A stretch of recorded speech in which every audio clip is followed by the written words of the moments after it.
আসসালামু আলাইকুম রহমতুল্লাহ। কেমন আছেন সকলেই? আশা করি সকলেই ভালো আছেন। আপনাদের জন্য বিশেষ করে যারা বাংলাদেশ সহ বিভিন্ন দেশে অবস্থানরত ব্যাংকের গ্রাহক রয়েছেন, বাংলাদেশের সকল ব্যাংকের সকল গ্রাহকদের জন্য একটি জরুরি গুরুত্বপূর্ণ আপডেট নিউজ নিয়ে আপনাদের মাঝে উপস্থিত হয়েছি। নিউজটি খুবই গুরুত্বপূর্ণ হতে চলেছে, বলতে পারেন এটি সকল ব্যাংকের সকল গ্রাহকদের জন্য মহা সুখবরও। কারণ আমরা জানি বাংলাদেশে অনেক ব্যাংক রয়েছে যে ব্যাংকগুলো অনেক খারাপ অবস্থায় বিরাজ করছে। বিশেষ করে 11টি ব্যাংকের অবস্থা অনেক খারাপ, খুবই নাজুক। এর মধ্য থেকে ইসলামী শাখার ব্যাংকগুলোকে ভেঙে একভূতি করে 2টি ব্যাংকে পরিণত করার একটি সিদ্ধান্তও আমরা দেখেছি বাংলাদেশ ব্যাংকের বর্তমান গভর্নর ডক্টর আহসান এইচ মনসুরের বক্তব্যে।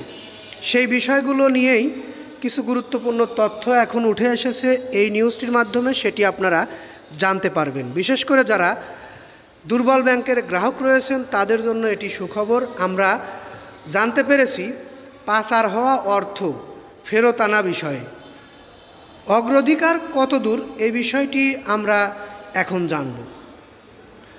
পতিত শেখ হাসিনা সরকারের প্রায় 16 বছরের শাসনামলে দেশ থেকে প্রায় 2.5 থেকে 3 লাখ কোটি টাকা বিদেশে পাচার হয়ে গেছে।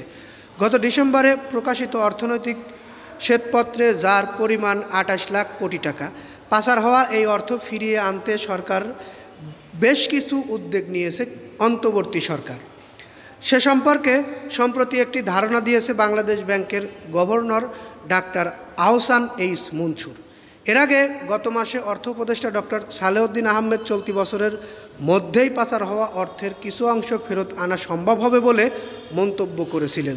বিশ্লেষকরা বলছে পাচারের অর্থ ফেরত পাওয়ার কাজটি কঠিন তবে সম্ভব। এক্ষেত্রে তারা সরকারকে সতর্কতা অবলম্বনেরও পরামর্শ দিয়েছে। আমরা জানতে পেরেছি কেন্দ্রীয় ব্যাংকের গভর্নর 11 এপ্রিল বাংলাদেশ ব্যাংকের চট্টগ্রাম কার্যালয়ে অর্থ পাচার বিষয়ক এক সভায় পাচার করা অর্থ ফেরত আনা নিয়ে তার কি করছে তারা এ বিষয়ে জানতে চাওয়া হয়। তখন গভর্নর বলেন 6 মাসের মধ্যে বিদেশে পাচার করা সম্পদের বড় একটি অংশ জব্দ করা হবে। এজন্য আমরা বিভিন্ন দেশের সঙ্গে কথা বলেছি। অর্থাৎ আগামী 6 মাসের মধ্যে পাচার হওয়া অর্থের বড় একটি অংশ বাংলাদেশে ফেরত আসবে বলে আমরা আশাবাদী।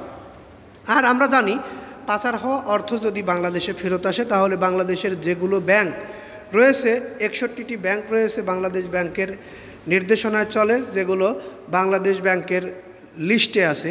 এই 61টি ব্যাংক বিশ্বের সকল বড় বড় ব্যাংকের সঙ্গে টক্কর দিয়ে চলতে সক্ষম।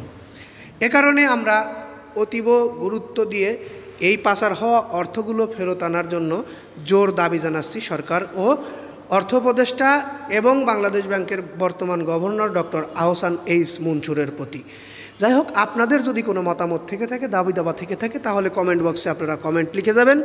পরবর্তীতে আমাদের এই চ্যানেল থেকে যদি এরকম ধরনের গুরুত্বপূর্ণ আপডেট নিউজ পেতে ইচ্ছুক হন তাহলে অবশ্যই চ্যানেলটি সাবস্ক্রাইব করে বেল বাটন অন করে রাখবেন। ভালো লাগলে লাইক কমেন্ট শেয়ার করবেন, বিশেষ করে একটি লাইক দিয়ে যাবেন, কারণ আপনাদের একটি লাইকের ফলে আমরা পরবর্তীতে এরকম ধরনের গুরুত্বপূর্ণ আপডেট নিউজ তৈরি করতে আগ্রহী হই। এই বলে আমি এখান থেকে বিদায় নিচ্ছি। আসসালামু আলাইকুম রহমতুল্লাহ।